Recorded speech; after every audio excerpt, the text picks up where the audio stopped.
A Shot in the Night. Chapter 1. A Shot in the Night. How good it is to be on holiday with my daughter, thinks Detective Inspector Rush. He is happy to be away from his job in Leeds in the north of England for a few days. His job is very important to him, but he also likes to spend time with his daughter, Sally. A week in Kent on the south-east coast will be enjoyable for both of them. "Drive a little slower, Dad," says Sally. "You aren't driving a police car now. I would like to enjoy the view. It's so beautiful." They are driving along the coast road between Folkestone and Hastings, and there is a beautiful view of the sea. "OK," says her father. "We have a few hours yet. We must arrive in time for the evening meal, though." They are quiet for a few minutes, and then he speaks again. "I'm so pleased that you have come on holiday with me," he says. "There are not many 24-year-old daughters who want to go on holiday with their fathers." "No," she laughs. "You really are very lucky to have me with you." He laughs as well. "Yes, I know I am. It's so long since we spent some time together. I think that the last time was 2 years ago. Then we went on the Aikido course in Birmingham. I'm sorry that I always seem to be so busy." "Don't worry about it, Dad," she replies. "It makes the time that we do spend together really special." "Thanks," he answers.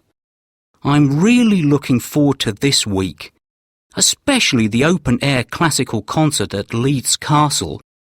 That should be really good." "Yes," she agrees. "The 1812 overture with real cannons and fireworks should be amazing."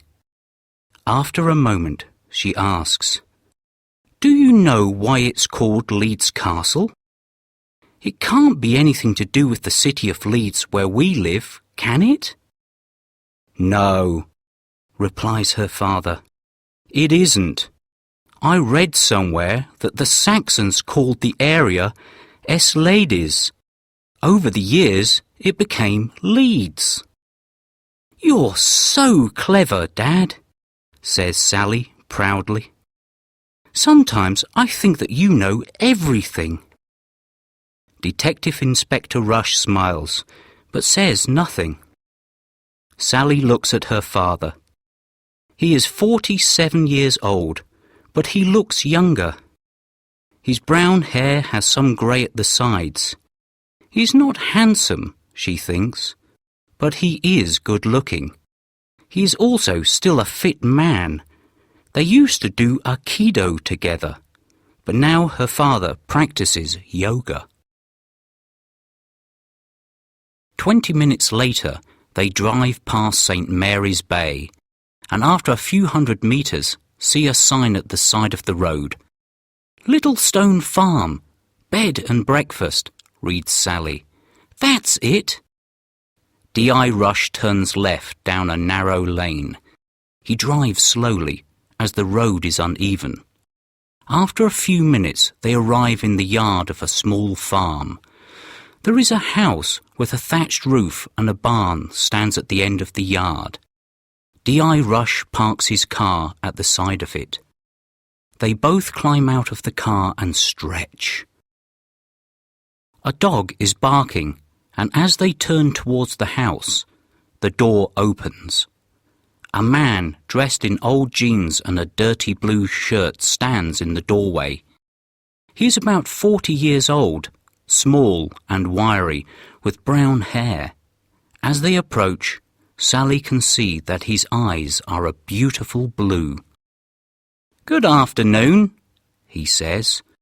"Mr. Rush, is it?" He holds out a grubby hand. "I'm Alan Larkin." They shake hands. "And you must be Sally," he says as he turns towards her. She shakes his hand reluctantly because she doesn't like the fact that it is dirty. "Come inside," he says. "Brenda will make you a cup of tea and then you can bring in your cases and unpack." They follow him into the house. "How was your journey here?" he asks. He doesn't wait for an answer but calls, "Brenda, Mr. Rush and his daughter are here." D.I. Rush and Sally walk behind him, down the hall and into the living room. There are 2 large settees, a television, a dining table with 6 chairs, and other pieces of furniture. Sally is surprised to see that the room is clean and tidy. Not like Mr. Larkin, she thinks. Brenda appears from the kitchen. She looks a little older than Mr. Larkin and is also a few inches taller. She is quite large and has a round face with red cheeks. She wipes her hands on a towel before she shakes their hands. "I'm just making the evening meal," she says. "I hope you like meat and potato pie." "Yes, that will be fine, Mrs. Larkin," says D.I. Rush. "Sally used to be a vegetarian, but she started to eat meat again last year." "Please, call me Brenda, Mr. Rush," she says. "Well, I'm sure you'll enjoy my pie, Sally. Everyone does. Now sit down and I'll bring you both a nice cup of tea. You must be ready for a drink after driving all that way." She goes back into the kitchen and Mr. Larkin follows her. "I wish that my mother and father were still together," thinks Sally. D.I. Rush has been in the police for 25 years. 12 years ago, he became a detective inspector, and 2 years later her mother left him because he was never at home. He was always working. Since then, Sally has lived with her mother. "I love them both," she thinks. Sometimes life is so difficult. They sit on the settee and look around at the pictures on the walls. "What do you think so far?" asks the inspector. "Well, it's not the Ritz, but it seems okay," replies Sally. "Mr. Larkin looks a bit grubby, though. I'm glad he's not cooking our evening meal." They both laugh. Just then, Mr. Larkin comes through the kitchen door. Behind him is Mrs. Larkin with a tray in her hands. She places the cups and teapot on the table. "Did you have a good journey here?" she asks as she pours the tea. "Yes, thank you," answers D.I. Rush, as unlike Mr. Larkin, Mrs. Larkin waits for an answer. When they all have a cup of tea, Mr. Larkin asks, "What job do you do, Mr. Rush?" "Please, call me David," replies D.I. Rush. "I work in a bank." "The same as Sally," he lies. When he is on holiday, he never tells people that he is a policeman. People always want to talk about police work or complain about the police. "Is this actually a farm, or do you just have the bed and breakfast business?" he asks. "The only animal we have here is a dog," replies Mrs. Larkin. "I run the bed and breakfast. Alan has a large van. He carries things about for people. It brings in a little extra money." "What kind of dog do you have?" asks Sally. "I like dogs." "I don't think you would like Brutus," says Mrs. Larkin. "He's a large Rottweiler, and he's not very friendly. We keep him locked in the backyard when we have visitors." They continue talking until they have finished their tea. Then Mr. Larkin helps D.I. Rush to bring in the suitcases from the car. He takes them up to their rooms. Both rooms are at the front of the house and look out onto the yard. In each room is a single bed, a wardrobe with drawers, and a chair. Each room also has an ensuite bathroom with a shower. "If you want to go for a walk before dinner, the beach is not far from here," says Mr. Larkin. "If you go down the path between the house and the barn, you'll arrive at the sea in 20 minutes. "Thanks," answers D.I. Rush.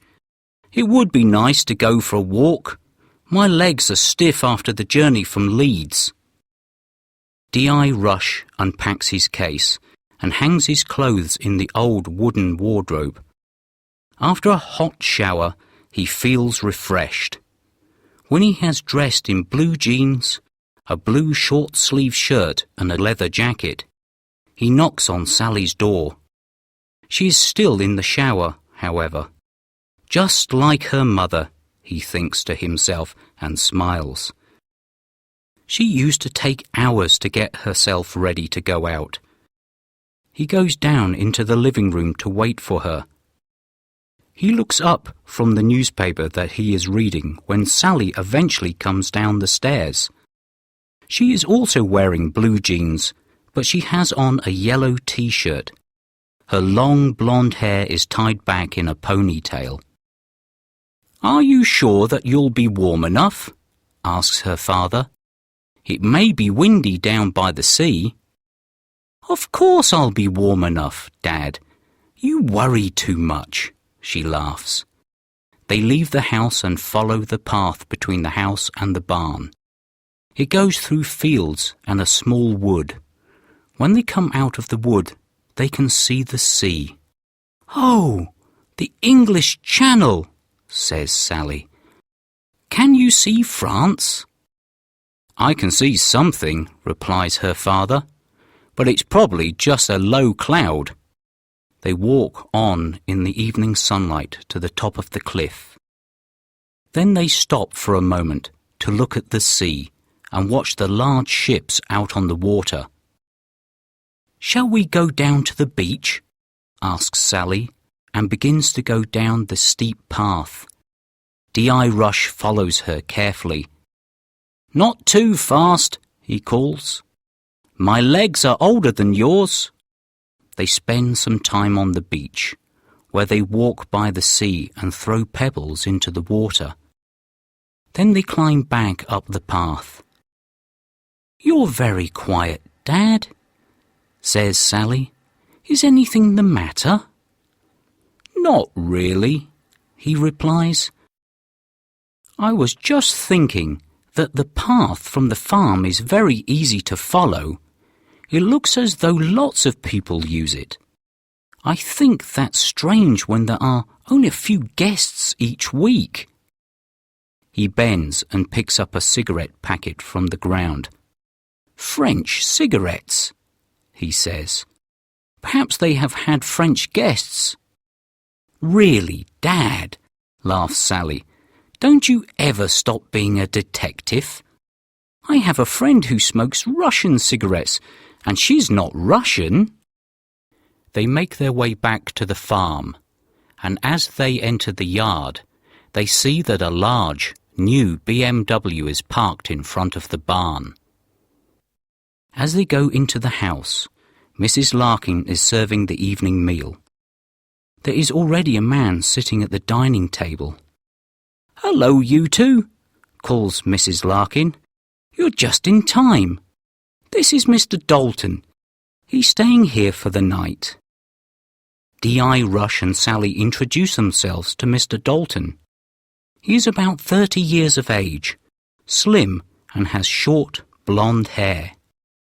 He is dressed in an expensive suit, and the inspector sees that he has a Rolex watch on his wrist.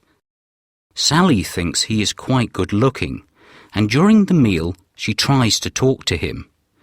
Mr. Dalton, however, doesn't want to talk. He answers her questions with yes or no, and eventually she gives up and talks to her father instead. After the meal, Mr. Dalton goes upstairs to his room. Mrs. Larkin clears the table and returns to the kitchen. "Mr. Dalton doesn't say very much, does he?" says Sally when they are alone. "No," replies her father. "He didn't want to talk about himself, did he? I wonder what his job is. That was a very expensive Rolex that he had on his wrist, and new BMWs aren't cheap." "Well, I don't think we are going to find out," says Sally. "Mrs. Larkin said that he's only here for one night." They sit on the settee. Sally watches the television and D.I. Rush reads a book that he has brought with him. At 9 p.m, Mrs. Larkin makes a cup of tea for them, and at 10 p.m. they decide to go to bed. They are both tired after the journey. D.I. Rush lies awake for a little while. He thinks about what they will do in the morning. He also thinks about Mr. Dalton. Why is a man with so much money at a bed and breakfast? He should be in a 4-star hotel, thinks D.I. Rush as he falls asleep. It is still dark when he suddenly wakes up. He is sure that the noise that woke him was a gunshot. He switches on the lamp at the side of his bed and looks at the clock. 3:30. He switches off the lamp again and gets out of bed. He looks out of his window, but the yard below is completely black. Since he is awake, he decides to get up and have a look outside. He puts on his trousers, shoes, and a jumper and quietly goes down the stairs. He unlocks and opens the front door. Suddenly, the light in the hall is switched on. "It's a little early to be going out for a walk, isn't it, Mr. Rush?" says a voice behind him. D.I. Rush's heart is beating like a drum. He turns and sees that Mr. Larkin has come out of the living room. Behind him stands a large, black Rottweiler. The dog growls deeply when D.I. Rush looks at it. "Be quiet, Brutus," says Larkin. The dog stops growling, but it doesn't take its eyes off D.I. Rush. "Something woke me," says the detective. "It sounded like a gunshot." "Yes, I heard it too," says Mr. Larkin. "I was in the living room. I must have fallen asleep while I was watching the television." "What do you think it was?" asked the D.I. "It's probably poachers," replies Larkin.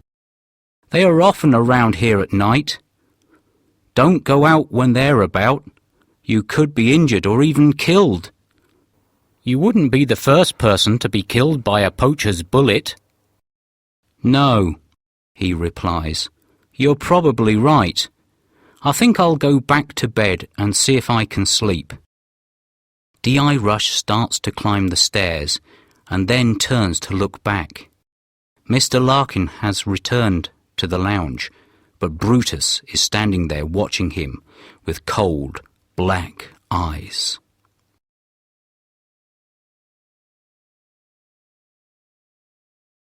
Chapter 2. Blood on the Ground. At breakfast that morning, only Sally and her father are at the table. "Where's Mr. Dalton?" asks Sally when Mrs. Larkin comes from the kitchen. "Oh, he was up very early," she replies. "He had to catch a ferry to France. He needed to be in Paris for a meeting this morning." "Why didn't he fly?" asks the inspector. "He needed his car with him," replies Mrs. Larkin quickly, and her cheeks begin to redden. "Now, what can I get you for breakfast?" "A full English breakfast for me," says the inspector. "Could I have a fried egg, please?" "And for me, 2 poached eggs on toast, please," says Sally. When Mrs. Larkin returns to the kitchen, they both look at each other. "It's strange that Mr. Dalton left so early for the ferry. If he needed his car in Paris, he could have gone on the Eurotunnel train with it, says the inspector. Perhaps he likes to drive, Sally replies. He left early. I heard his car in the yard when it was still dark. It woke me. I didn't hear that, says her father. But I did hear something else. He then tells her about the shot that he heard in the night. Really? Gasps Sally. You don't think that had anything to do with Mr. Dalton leaving early, do you? I hope not, answers her father. And Mr. Larkin said it was poachers? Sally continues. That's terrible. I hate to think that people go around with guns and kill poor animals in the middle of the night. The world would be a better place without guns. They stop talking as Mrs. Larkin returns from the kitchen. She places a plate in front of the inspector. Here's your full English breakfast, David, she says, and here are your poached eggs on toast, Sally. I hope they're not too hard, she adds, as she puts a plate in front of Sally. That smells delicious, says the inspector, as he looks at his plate full of food. 2 eggs, bacon, mushrooms, beans and fried bread. I'll need a long walk after this, he continues. After a week here, I'll be fat. Your cooking is really excellent, Brenda. She smiles and goes back into the kitchen. A few seconds later, she appears again with a pot of tea. She places it on the table and then leaves them alone. Di, Rush and Sally eat their breakfast. They discuss how they will spend their day. It is a beautiful morning, with a blue sky and warm sunshine. They decide to visit Canterbury, as they have never been there. They would both like to see the famous cathedral. When Mrs. Larkin returns to clear the table, they talk with her about Canterbury. Finally, Di Rush asks where Mr. Larkin is. He had to leave early as well, she replies. He's gone up to London to see someone about some business. Before he can ask anything else, Mrs. Larkin hurries off into the kitchen. Sally and her father go upstairs to their rooms and pack a small rucksack each. Sally goes out into the yard and sees her father near the barn door. As she walks towards him, she slips. She looks down and sees a small pool of red liquid. She bends down to look at it, and her father comes over to her. "What is it, Dad?" she asks. "It looks like blood to me." Her father puts his finger into the liquid and examines it. "I think you're right," he says. "What's a pool of blood doing here in the yard?" "Brutus caught a rabbit this morning and brought it into the yard," says Mrs. Larkin. She's standing behind them with a bucket of water. "I'm sorry that you had to see that," she continues. "I was going to clean it up earlier, but I was busy in the kitchen." She pours the water onto the blood to wash it away. When she is happy that all of the blood has disappeared, she goes back into the house. Sally and her father stand in silence. They look at each other, and he shrugs his shoulders. "I thought they locked Brutus in the backyard," Sally says. "That's what Mrs. Larkin said yesterday," agrees her father.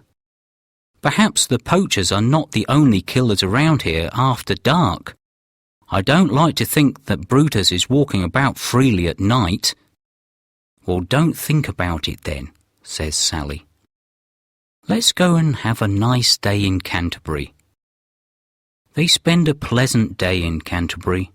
They visit the castle and the cathedral, and they have lunch at one of the cafes in the town centre. They also look around the shops before they return to their car and drive back to Littlestone Farm. On their return, Mr. Larkin is standing at the door of the house. "Did you have a good time in Canterbury?" he asks. "Yes, we did, thanks," replies D.I. Rush. "How was London?" "Too busy and too noisy," Larkin laughs. "Did you drive there?" asks the D.I. "Yes," Larkin answers cautiously. "Why?" "It's just that your van was still in the barn this morning," answers the D.I. The smile disappears from Larkin's face and his cold blue eyes turn towards D.I. Rush. "I walked to the end of the lane and a friend took me in his car," he says after a moment. "Oh, right," replies D.I. Rush. "Any more questions?" he asks sharply. "No, Alan," answers the inspector. "None at all." Larkin turns and disappears into the house. Sally and the inspector look at each other before they follow him through the door. They go upstairs to their rooms to wash before the evening meal. Tonight they are the only two at the table. While they eat, Sally and the inspector discuss their day in Canterbury. But both of them are thinking about the strange things that have happened since they arrived at Littlestone Farm. Mrs. Larkin serves their food but doesn't say much this evening. Mr. Larkin is nowhere to be seen. After the meal, Sally watches TV again while her father reads his book. When they go upstairs, they both go into Sally's room. "Something's not right here," says D.I. Rush after she has closed the door. "I think I'll stay awake tonight and see if anything happens." "Oh, Dad," says Sally, "you're not at work now. Just go to bed." "Sorry, Sally," he replies. "I have a suspicious mind. I just want to see if anything happens during the night here." "Well, be careful, Dad," Sally warns. "There are obviously people out there at night with guns." "Don't worry, I can take care of myself," says her father before he goes to his room. He takes off his shoes and lies on the bed. He sets his alarm clock for 2 a.m. and then closes his eyes. He only seems to have slept for seconds when the alarm wakes him. After he stops the alarm, he lies for a few minutes on the bed. Then he gets up, goes to the open window and looks out.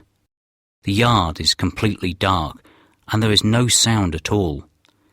He sits by the window and the hours go by. The only sounds he hears are a dog barking somewhere and also an owl in the wood. When it starts to become light, he undresses and gets into bed, where he soon falls asleep. At breakfast the next morning, he tells Sally about his night.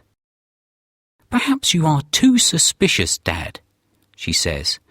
"I think it's the fact that you're a policeman that makes you suspect everyone, don't you think?" "You could be right," her father agrees. "I think that I should leave my work behind for a week and just enjoy my holiday. The weather is beautiful and the food is great." "And of course the company is wonderful," Sally adds, and she laughs. "Indeed it is," agrees her father, and he laughs too. They spend the day in Ramsgate on the coast. It is some distance away, but D.I. Rush had a holiday there when he was a teenager and wants to go back. He finds that he cannot really remember much. Everything is more modern now. However, they have a pleasant day. They do all the things that D.I. Rush used to do when he was a teenager on holiday. They walk by the sea, eat fish and chips, and go to the fairground. They go on the rides, and at one of the stalls, D.I. Rush wins a bar of chocolate by throwing darts. They have both eaten enough, so he puts it in his pocket for later. For Sally, it is a new experience. She has spent all her holidays in Spain or France. She has never had a holiday on the coast in England. When they arrive back at Littlestone Farm, Mr. Larkin is in the barn. The doors are open and they can see him in the back of his van. He has a bucket and a cloth. He looks up as they get out of the car. They are both laughing. "You've obviously had a good day," he says. "It must be nice to have no work to do." "It is very nice indeed," replies D.I. Rush. "Are you going out with the van this evening, Alan?" "No," Larkin answers sharply. "I just thought that I should clean it out. Then it will be ready when I need it again." He turns away and begins to clean the floor. D.I. Rush looks at Sally and shrugs his shoulders. They walk across the yard and into the house.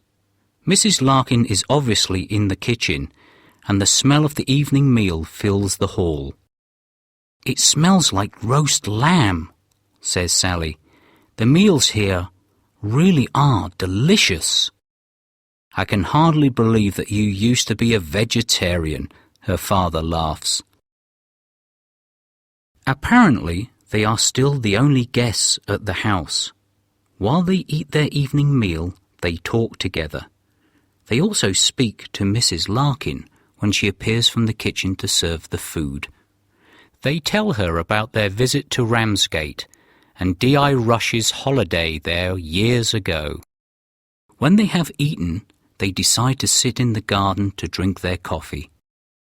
It is a beautiful evening, and they watch the sun disappear behind the wood. "2 days gone already," says Sally. "I can't believe how quickly the time goes by." "Yes, it will soon be time to pack our cases," replies her father. "Well, Mrs. Larkin is okay, and I really like her meals," says Sally. "But I'm not sure about Mr. Larkin. Sometimes I think he is okay, and at other times I feel that there's something suspicious about him." "I think that we both agree on that," the inspector laughs. Then he continues more seriously. "You know what I said this morning about forgetting police work for a week? Well, I still think Mr. Larkin is doing something illegal. I think I might stay awake again tonight." "Well, I think that you should go to sleep tonight. You have been yawning all day today," says Sally. They go inside and watch television together for an hour. Then they go up to their rooms.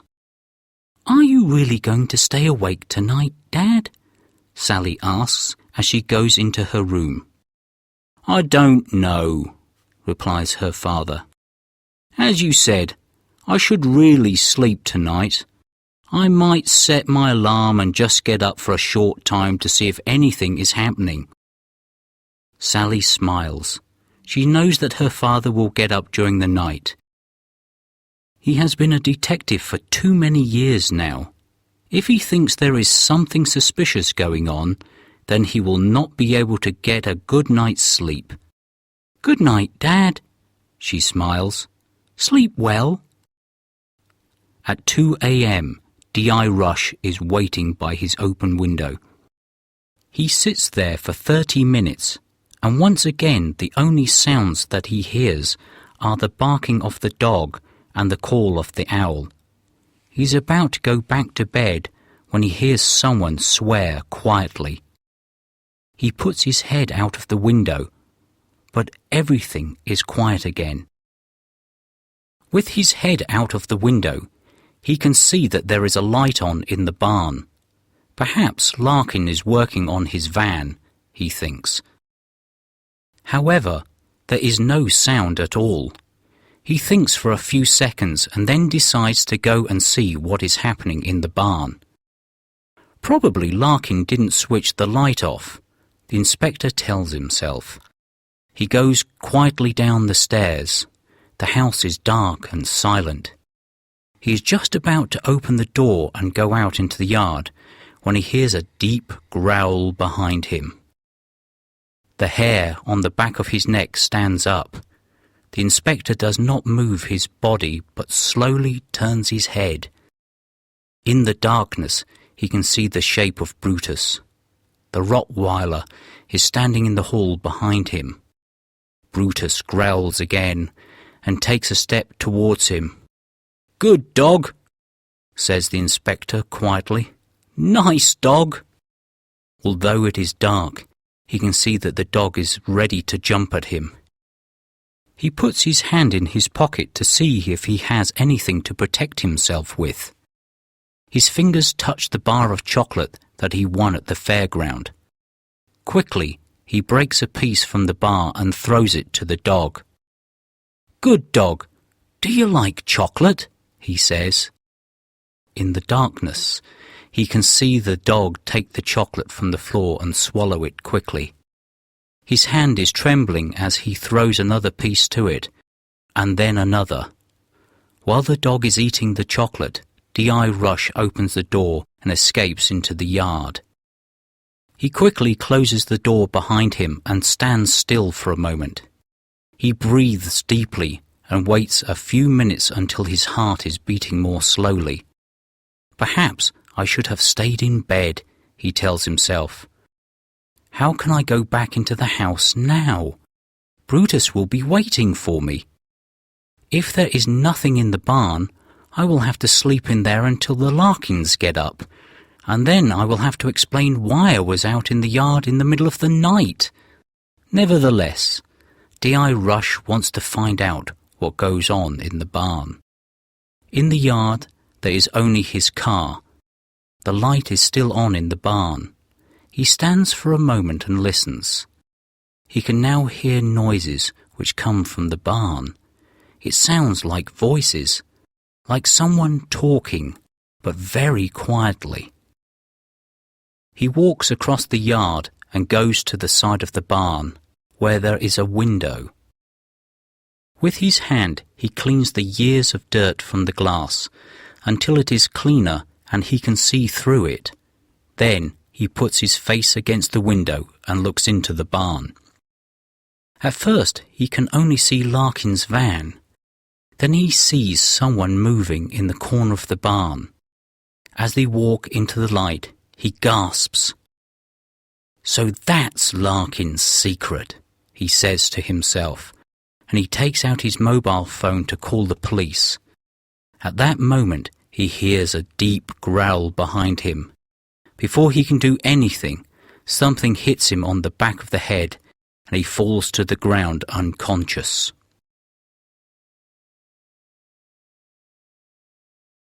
Chapter 3. Death waits at the bedroom door. Up in her room, Sally cannot sleep. Perhaps it is the cheese that she ate at the evening meal. She wakes up several times and lies in bed listening to the owl in the wood. Then she hears a sound on the stairs. Sally's heart begins to beat faster. She climbs out of bed and slowly and quietly opens her door.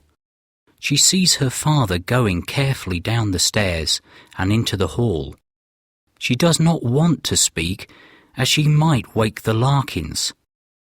She gently closes her door again and sits on the bed.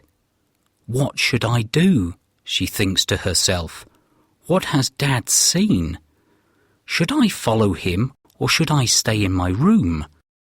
Finally, Sally decides to get dressed, but to stay in her room and wait to see if anything happens. Dressed in jeans and a jumper, she sits by her window and looks out onto the dark, silent yard. The night air is cool, and she is glad that she has put on a jumper. After a few moments, she hears the front door open. It is then gently closed, and she sees a figure cautiously cross the yard towards the barn. She is sure that it is her father, but what has he been doing downstairs? It has taken him a long time to leave the house. The figure goes down the side of the barn and disappears from her view. Sally still does not know what to do. What if her father does not come back?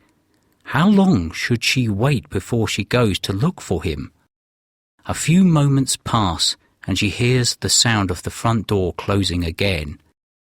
Now she sees another figure cross the yard. Again, Sally's heart begins to beat faster. It is Mrs. Larkin, and she has Brutus by her side. They both cross the yard without making a sound and go down the side of the barn, where her father went only moments before. Oh no, she thinks, what do I do now? She's feeling frightened, and her heart is now beating like a drum. D.I. Rush opens his eyes and sees that he is inside the barn. He is sitting on a chair. When he tries to move, he finds that his hands are tied behind him and his feet are tied to the chair. Also, a piece of cloth has been pushed into his mouth. His head hurts, and for a few moments he is not sure what happened. The last thing he remembers is looking through the window into the barn. He looks around him. He sees again the group of men, all of them black, that he saw through the window. They look like Africans. The men are sitting around on the floor of the barn. Most of them look tired and frightened. Each of them has a rucksack. At that moment, Mr. Larkin appears from behind the van. He looks across at D.I. Rush. "Ah, Mr. Rush, I see that you're awake," he says. "I knew that you would be a problem from the moment you arrived. Always asking questions. Always looking where you shouldn't be looking. And you see what's happened? Now I'll have to kill you." D.I. Rush tries to answer, but he cannot speak because of the cloth in his mouth. Larkin comes across to him and pulls it out. The Africans watch in silence. D.I. Rush breathes deeply before he speaks. "You don't have to kill me. I won't say anything. I know that you're bringing illegal immigrants into the country, but that isn't as serious as murder. Don't be stupid. If I disappear, my daughter will go to the police." "Your daughter won't be able to go to the police," says Larkin in a very unfriendly tone of voice. "She will be dead as well." "No," pleads D.I. Rush. "Not Sally." "Yes," replies Larkin. "My wife has just gone to fetch her from her room." He begins to smile. "She's a very attractive girl, your daughter. If Mrs. Larkin wasn't here, I could have some fun with her." "You animal!" growls D.I. Rush and struggles in the chair, but he cannot break the wire which is around his wrists and ankles. "You won't get away with this." Larkin grabs the inspector's head and pushes the cloth back in his mouth. "Oh, I think we will, Mr. Rush," he replies. "This is our last job. We have been doing this for 3 years now. It seems that everyone wants to come to England. Most nights of the week, a group of immigrants come across by boat from France. We meet them on the beach and bring them here. We give them a drink and a sandwich and then take them to London in the van. We get £1,000 for each one. Do you know how much money we have now, Mr. Rush?" D.I. Rush just stares silently at him, hate in his eyes. He knows that he cannot do anything to stop Larkin. "Oh God," he thinks, "I can't even warn Sally." "Well, we have enough to start a new life in another country, somewhere warmer than England. I don't want to work again, ever. I want to spend my time with beautiful girls," he laughs. "Don't tell Mrs. Larkin, will you?" As he begins to walk away, he adds, "Well, I can't stand here talking all night. There's work to be done." Suddenly, they hear the sound of Brutus barking in the house. "Perhaps your daughter is putting up a struggle," laughs Larkin. "I hope Brutus doesn't get hold of her We don't want blood all over the house." He walks to the barn door, opens it slightly and looks out. Then he returns and speaks to the Africans. "In," he says, and points to the back of the van. "London." The men pick up their rucksacks and begin to move towards the van. Some of them look at the inspector tied to the chair, but none of them do anything to help him. Silently, one by one, they climb to the back of the van. When they are all in, Larkin closes the doors. He looks across at the DI. "We don't want too many witnesses, do we, Mr. Rush?" he says. "Not that we are going to kill you here. We'll put you and your daughter in the boot of your car and drive it to London before we shoot you. By the time the police find you and discover who you are, we'll be out of the country. As soon as Brenda gets back with your daughter, we can go."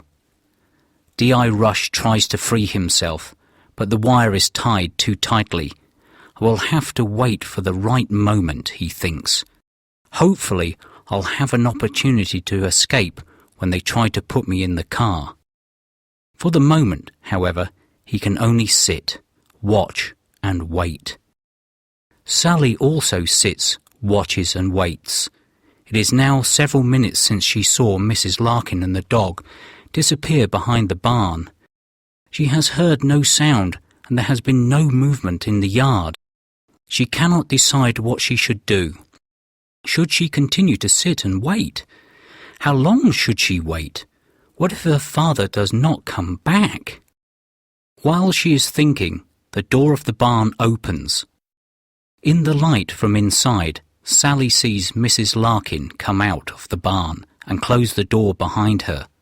Brutus is by her side. Perhaps everything is all right, thinks Sally. Dad must have heard her coming. He's probably still behind the barn. She watches Mrs. Larkin walk slowly across the cobbled yard and enter the house. For a few moments there is silence, and then Sally hears a sound on the stairs. She goes to her bedroom door and listens. She can hear the sound of Brutus growling quietly. What if they have done something to Dad, and now they are looking for me, she thinks. In a second they will come in here.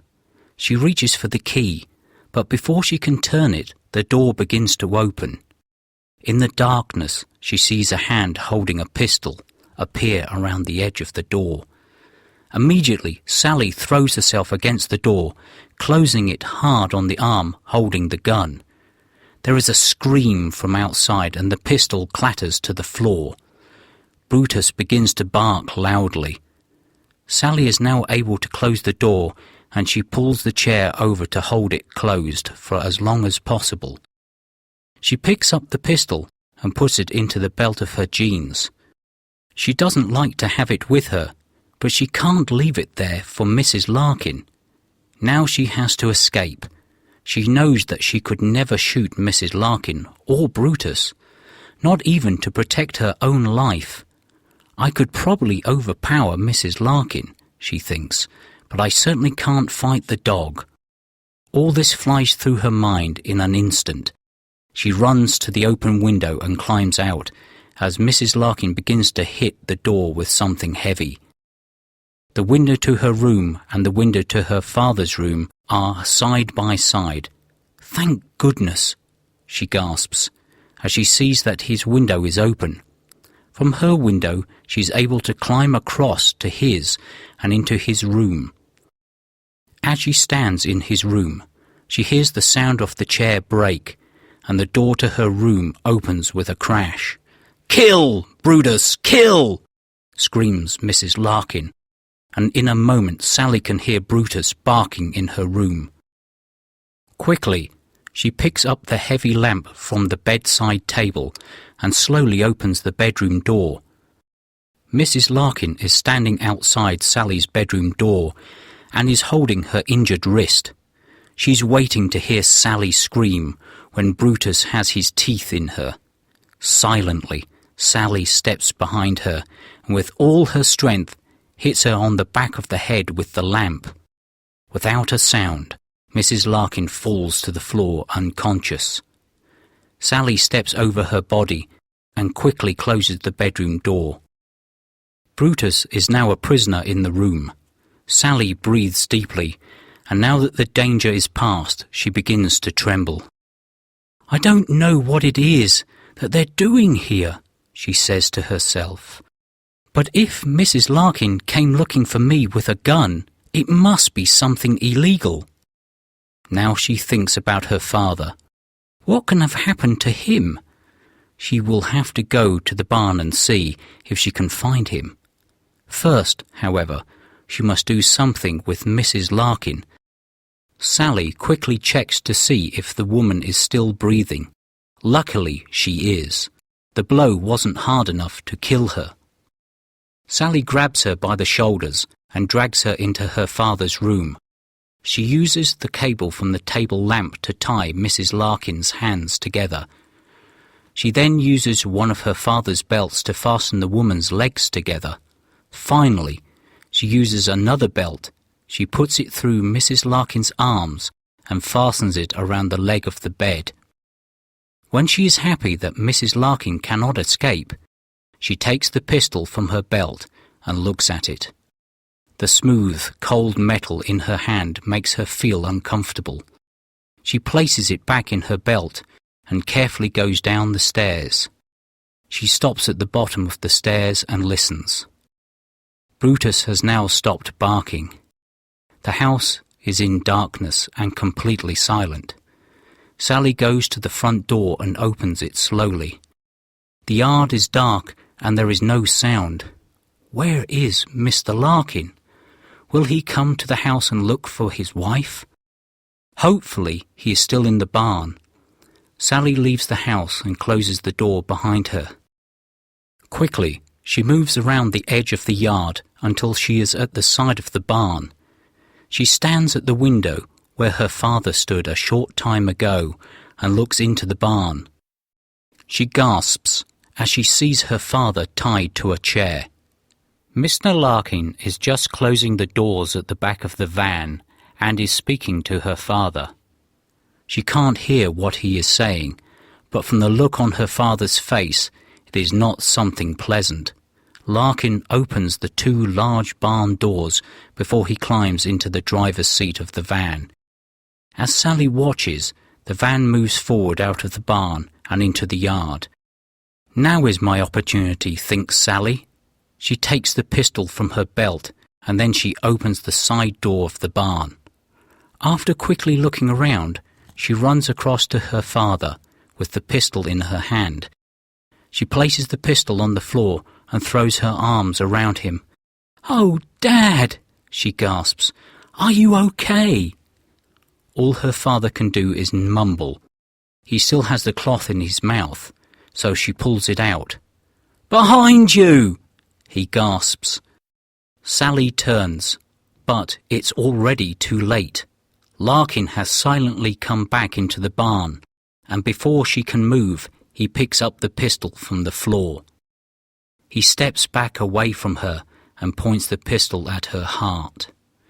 "Well, well, Miss Rush," he says. "What a pleasant surprise. So nice of you to join us."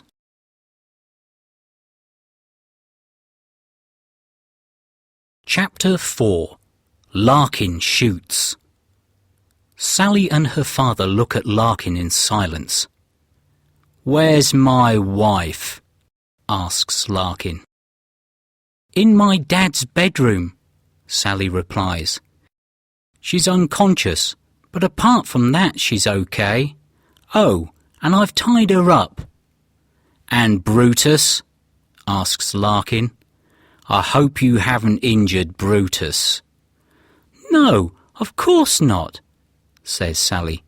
"He's locked in my bedroom." "You're not just an attractive woman, are you?" continues Larkin. "I really have underestimated you. Unfortunately for you, I now have the pistol, and I won't make the same mistake twice." "What are you going to do with us?" asks Sally. "He's going to kill us," answers D.I. Rush. "The van is full of illegal immigrants from Africa. He brings them into the country every week." "Surely it's not worth killing us to protect your illegal little business, is it?" says Sally. "In a few days every policeman in England will be looking for you." "When they find your bodies, we will be far away," replies Larkin. "Anyway, you aren't the first to die. What do you think happened to Mr. Dalton?" "So the blood in the yard was his," gasps Sally. "Yes," answers Larkin. "I put him in the boot of his car before I drove it to London. So he was on the ground in the yard for a few minutes. That's where the blood came from. I didn't see it in the dark." "But why did you kill him?" asks D.I. Rush.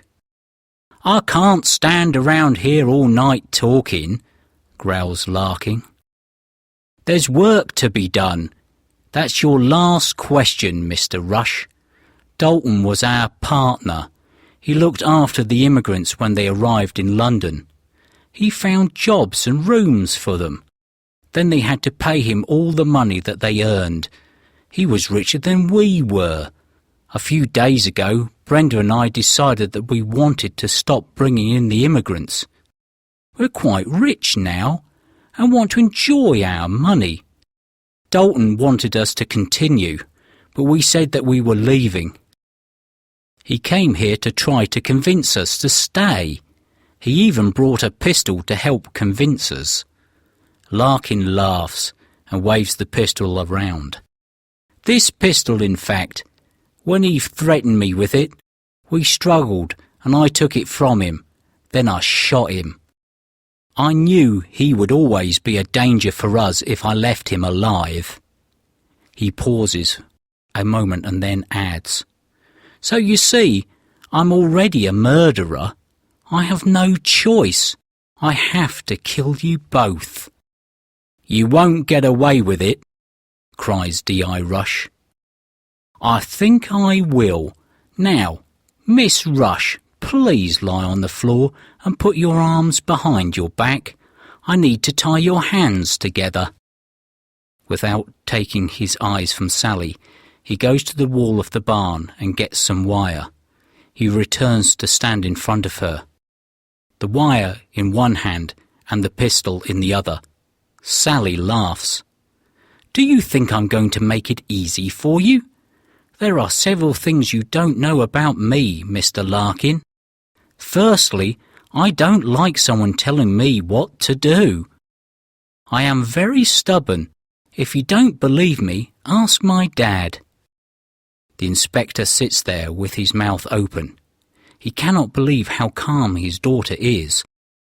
She's going to die, and she is talking to Larkin as though they are discussing the weather. Larkin points the pistol at the inspector. "Either you do as I say, or your father gets the first bullet," he says. "That's the second thing you don't know about me," answers Sally. "I hate guns. I would like to see them all destroyed." "Just be quiet and lie on the floor," replies Larkin impatiently. "Please, let me finish," continues Sally. "As I said, I hate guns, so although I brought your wife's pistol with me, I took out all the bullets so that no one could use it." As she finishes speaking, she begins to walk towards Larkin. He points the pistol directly at her and pulls the trigger. The only sound is a metallic click. A look of anger appears on his face. He pulls the trigger a second time, only to hear the click again. By now, Sally is directly in front of him. As he swings the pistol at her head, Sally moves quickly to the side and slides her hand down his arm. This pulls him off balance. She then begins to turn, and as she does, she takes hold of his wrist with one hand and grabs his head with the other. She pulls it against her shoulder and continues to turn. Larkin swears. He cannot believe this is happening. He really has underestimated her. She pushes his head towards the floor and he tries to stand up. Suddenly, she's pushing him in the same direction. He is upright for only a second before he falls backwards. Sally's arm and body pushing him down. He hits the floor and the air is knocked out of his body. Sally still holds his wrist, and now she uses his arm to turn him over so that he is facing the floor. She picks up the wire that has fallen from his hand during the struggle and quickly uses it to tie his hands together. Then she stands up and breathes deeply. "Are you okay, Sally?" asks the inspector. "I'm fine, Dad," she replies. "Are you all right?" "Apart from a bit of a headache, I've never felt better," he replies. "I always knew that I had an amazing daughter," he continues. "But until tonight, I never knew how amazing you really are. I'm so happy now that I paid for your Aikido courses." "And I'm so happy that I took the bullets out of the pistol," replies Sally, and smiles at her father. 3 days later, Sally and her father are sitting on the grass at Leeds Castle. They have just eaten a picnic of sandwiches and wine, and they both feel relaxed and happy. It is a beautiful summer evening, and thousands of other people are sitting around them. They are all waiting for the start of the concert. "There was a time when I thought we wouldn't be sitting here together tonight," says D.I. Rush, as he puts his arm around his daughter and hugs her. "Yes," agrees Sally. "When Mrs. Larkin came for me with the pistol and the dog, I didn't know what to do. It is a good thing that she didn't send Brutus in first. I think everything would have ended differently. Anyway, now that they are in prison, we can relax. I suppose that we'll have to come back to Kent when they appear in court." "Yes," answers her father. "That won't be for several weeks yet, though. The police have a lot of work to do before that. They told me that they have found Dalton's body in his car in London, just as Larkin said. The pistol will have to be checked to see if it fired the bullet that killed him. They will also have to speak to all the Africans who were in the van." "I really feel sorry for them," says Sally. "Presumably they will all be sent back to the countries that they came from." "I think so," replies the inspector. "But perhaps some of them will be able to stay." "We are so lucky to live in this country, aren't we? And I'm especially lucky. I have such a good life here," says Sally as she hugs her father. "And I have people who love me." "Indeed you do, Sally," says her father and smiles. "Indeed you do."